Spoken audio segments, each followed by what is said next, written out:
Saya waktu awal penangkapan di penyidik itu sempat dipukul. Dan ada juga diinjak kaki bagian ini paha. Dan ada juga pas terakhir pas sebelum sudah ibu keluar sama mama sempat dibekam sama kresek warna hitam. Oke.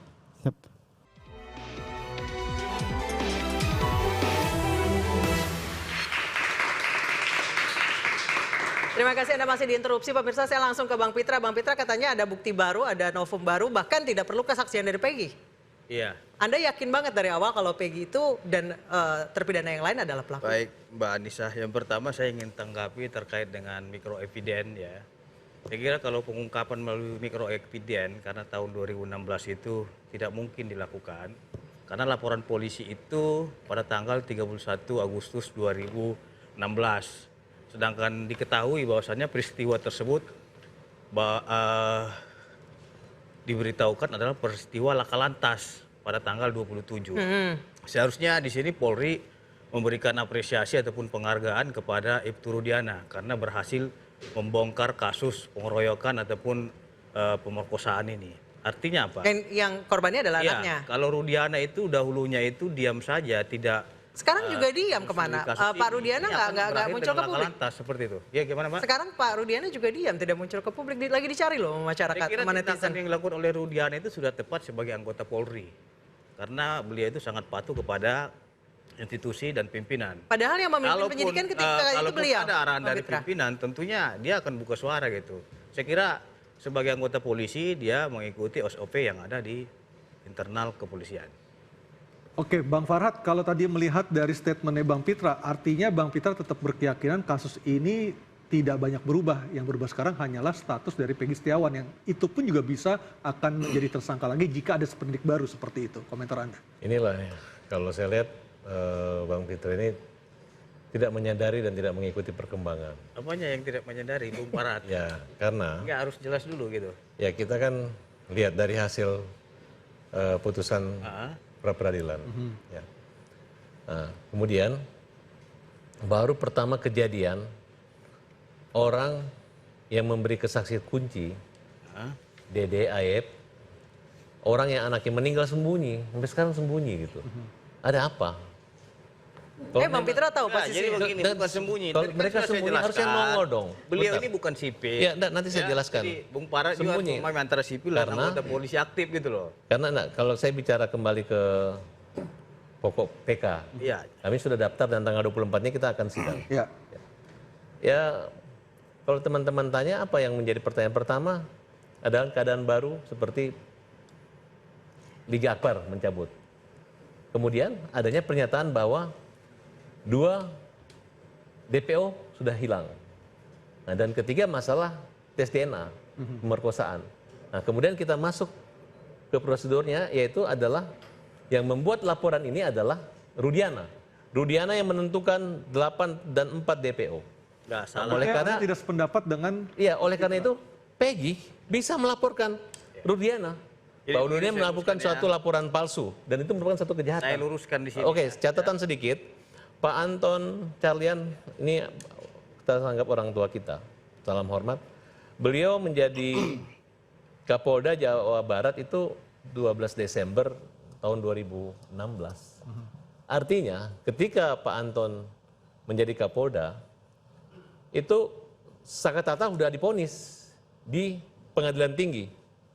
Seingat saya bulan September, Agustus, dan November 2 itu sudah Pengadilan Tinggi. Nah, jadi perkara ini sudah P21, baru Pak Anton menjabat. Kapolda sebelumnya adalah Pak Bambang Waskito. Nah, oleh karena itu tidak ada kaitannya kalau Pak Anton. Oke. Tapi karena beliau menjawab dengan fair bahwa di sini memang ada kelemahan seperti pernyataan daripada Pak Kapolri, harus kita sadari. Baik, saya ke Peggy. Peggy mau melaporkan Pak Rudiana? Semuanya pada kuasa hukum sih. Bu, gimana Ibu? Saya belum ke arah sana. Ini memang dari awal ini sudah ada rekayasa karena itu Pak Rudiana itu adalah sebagai pelapor. Seharusnya terpidana itu dilakukan pemanggilan terhadap terpidana kecuali mereka tertangkap tangan. Pada saat itu harusnya kalau itu bukan ya, yang saksi Ucil itu kan tidak termasuk, itu beda perkara. Iya, itu beda perkara. Di Paldi itu beda perkara. Itu seharusnya pada 7 orang itu harus dilakukan pemanggilan terlebih dahulu karena ada pelapor. Penetapan tersangka itu kan ada 2, bisa dilakukan pemanggilan apabila ada pelapor. Tapi apabila tertangkap tangan itu bisa langsung ditangkap. Nah, seharusnya pada terpidana 7 itu dilakukan dulu pemanggilan, baru nanti setelah ada pemanggilan, mereka datang, diklarifikasilah dengan terlapor, dipertemukan dulu. Tapi saat ini Pak Rudiana tidak pernah muncul. Kemana Pak Rudiana sebagai pelapor? Harusnya dia bertanggung jawab atas ada laporannya dia itu. Harusnya dia bertanggung jawab. Ini kok boleh ditambahkan? Jadi gini, Ibtu Rudiana ini, dia kan mendapat laporan nama-nama 11 orang itu dari AEP. Ini awal pangkal muasal ya. Ya, 11. 8 AEP udah... melaporkan kepada Ibtu Rudiana. Ya kan? Makanya 11. Nah, di situ pernah terjadi pembicaraan Ibtu Rudiana dengan AEP. Ibtu Rudiana mengatakan kalau mereka datang kumpul-kumpul, kabarkan saya. Nah, yang mengabarkan siapa? AEP kabarkan ke Ibtu Rudiana. Berarti cepu ya? Ya, kayak cepu gitulah. Kemudian Ibtu Rudiana datang ketika mereka lagi kumpul-kumpul. Ditangkaplah sama Ibtu Rudiana. Ya kan? Nah, dibawa. Gak pernah dipanggil padahal sebelumnya? Langsung ditangkap, bukan dipanggil. Tertangkap tangan. Ini kesaksian daripada para terpidana loh. Bisa saya luruskan. Jadi gini, jadi ini bukan kesaksian dari para AEP. terpidana Ini yang 5, saudara juga harus yang baca 7 orang. putusan Karena 7 pengadilan orang yang nomor 3, 7 orang yang nomor bicara. 16. Saya yakin bahwa 7 Bukan dari orang AEP. dan orang Hati-hati, saya bicara peringati Anda itu asas kesaksiannya bersalah. lebih bagus. Saya peringatkan Anda lebih asas perbuatan tidak bersalah. Bukan dari AEP. Keterangan. Kau baca keterangan, dulu di baca putusan BAP. Pengadilan Negeri. Baca, Nomor ini 6, keterangan nomor 3, daripada nomor 4 sama saksi. nomor 12. Jadi keterangan para Hati-hati saksi. Kalau 8 Hati-hati orang pada memberikan keterangan, saya Ingat percaya. keterangan Tapi ya. kalau hanya 1 orang Saya memberikan keterangan, peringatkan saya saudara tidak percaya. Ingatkan Itu kuncinya. Jadi 8 orang Anissa. menyatakan hal yang sama, Slow aja, berarti betul. slow aja, slow aja, Kalau Bos. 1 orang menyatakan hal yang berbeda, Dari berarti keterangan salah. daripada Tidak bisa. ya Ibtu Rudiana. Tidak Sesuai bisa. dengan putusan pengadilan Dan itu. terbukti Ingat di sini. sehebat apapun Pada Rudiana tanggal menggunakan 27 Agustus. tuduhan. Ya, ingat dulu. Tunggu dulu dong. Ya. Pada tanggal 27 Agustus 2016 bahwasanya Ibtu Rudiana ini diberitahukan oleh Aibtu Suleman, ya. Biar clear ini semua di sini. Berarti yang Dia penangkapan menanyakan apakah apakah anak Ibtu Rudiana ini bernama Muhammad Rizki. Jadi dia oke, ya. Sehingga Ibtu Rudiana itu berangkat ke RSUD Gunung Jati. Oke, setelah dicek bahwasanya dia melihat anaknya telah terbaring mati di situ. Di tanggal 28-nya itu almarhum ini dikebumikan di desa Jatiwangi. Oke? Dan langsung fokus saja. Tunggu dulu. Dan maksudnya fokusnya Anda jangan potong dulu. Jangan ngarang-ngarang, langsung aja masalah Rudiana membuat laporan, gitu loh. kemudian melakukan intimidasi, Jadi, tunggu dulu. penyiksaan, Pada sehingga tanggal anak itu menjadi tersangka. 29-nya itu, karena dia curiga kematian anaknya ini janggal. Mana ada orang 11 orang melakukan pembunuhan setelah itu kembali ke TKP. Polsek Talun dia lihat Tidak itu pernah ada motornya kejadian itu tidak gitu. rusak. Masa yang habis katanya membunuh kembali ke laka-lantas. TKP. Itu Sehingga nggak pada pernah tanggal itu. 31 Nggak ya, itu. pada 8 orang pukul memberikan kesaksian itu lebih 2.00 valid dia ketemu dengan daripada Aib dan 1 Dede. orang. Karena Betul dia nggak? ketemu Aib dan Dede. 8 orang yang memberikan kesaksian ini. Pada waktu Kalau 1 orang itu udah ada terjadi. kesaksian Gitu itu. loh. Tanya dari Sehingga semua pada saksi yang tanggal direkayasa. Baik. buat laporan Majelis itu. Hakim Pengadilan Negeri Bandung telah dan membebaskan keterangan mengabulkan itu pra peradilan dari Peggy. keterangan Jaya dan Sudirman. Jadi tidak perlu. Saya Tidak tidak perlu. percaya Saya 8 orang daripada peringatkan 1 orang. di sini. Mereka ini Bang Farhat silakan. Punya hati nurani Kesaksian kalian 8 orang. Bang Fitra tahan dulu. Bang Nikolai tahan dulu. Bang Farhat silakan. Oke, Dan gantian, kita doakan gantian. turut berduka cita. Sekarang Bang Farhat lo bicara, silakan. Ya, kita itu sebagai lawyer itu punya peran dan tugas sebagai penamping sebagai tersangka. Nggak ada aturan sebagai saksi.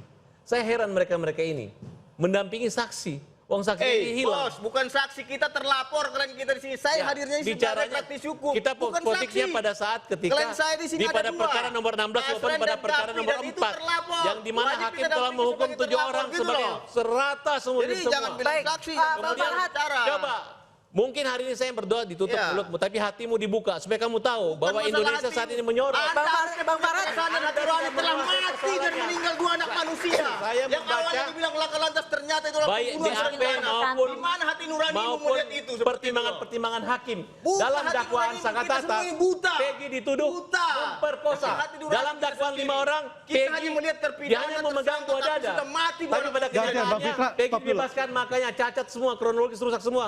Dan 7 terpidana harus dibebaskan. Bang Presiden Farhat harus mau jadi saksi melaporkan mereka. Pak Rudiana. Membebaskan atau tidak. Pak Rudiana itu sudah adalah laporkan. upaya Bang Fitra, sebentar. Termasuk pengacara-pengacara yang banyak ngomong ini akan kita laporkan juga. Kita akan laporkan balik. Gitu loh. Baik, saya ke Saka. Saka, Anda pernah membuat tulisan tangan mengatakan bahwa Anda disiksa. Boleh diceritain ulang, Saka? Pakai mic boleh? Didekatkan mic-nya? Gimana Ibu? Ya, silakan diceritakan.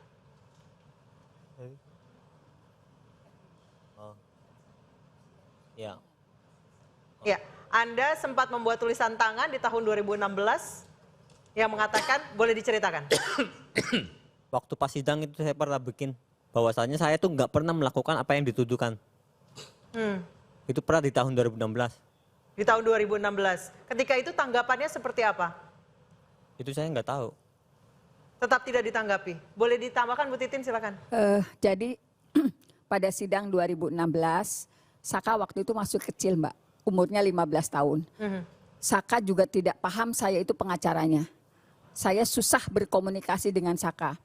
Itulah sebabnya pada saat, jadi waktu sidang itu dimintai keterangannya terdakwa dulu, Saka dulu, baru keterangan saksi. Pada akhirnya Saka menyatakan di tulisan kalau dia terpaksa mengakui karena dianiaya dan disetrum. Jadi Di mana bahasanya itu Saka? Di Polres dan di Polda? Ya, Dua-duanya kamu disetrum, dipukuli? Kalau yang disetrum di Polres lebih parah itu.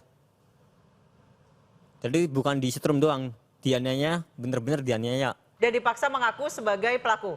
Iya. Oke, termasuk Peggy juga mengalami kekerasan yang sama ketika diperiksa di Polda Jawa Barat ya. Bisa pakai mikrofon lagi? Ya benar. Saya waktu awal penangkapan di penyidik itu sempat dipukul. Dan ada juga diinjak kaki bagian ini, paha. Dan ada juga pas terakhir pas sebelum sudah Ibu Yanti keluar sama mama, sempat dibekam sama kresek warna hitam. Oke. Yap. Itu berapa kan Anda di Polda kan lebih dari 20 hari ya? Ya. Itu berapa hari Anda mengalami penyiksaan seperti itu, Peggy? Waktu pertama waktu masuk itu juga baru sebentar sih alhamdulillah. Peggy kan ketika itu ditangkap oleh aparat Polda Jawa Barat ketika sore hari kan? Maghrib. Mau maghrib. Ya. Jadi habis itu langsung dibawa ke Polda Jabar dan langsung di BAP. Enggak, itu masuk dulu ke Polsek Bojong Luar Kaler. Oh, ke Polsek dulu baru Ya. dibawa ke Polda. Ya, habis ke Polsek langsung ditutup mata pakai lakban, bawa langsung ke Polda. Ditutup matanya pakai Pakai lakban? lakban. Dibawa ke Polda? Polda Dari Jabar. Polsek ke Polda? Benar.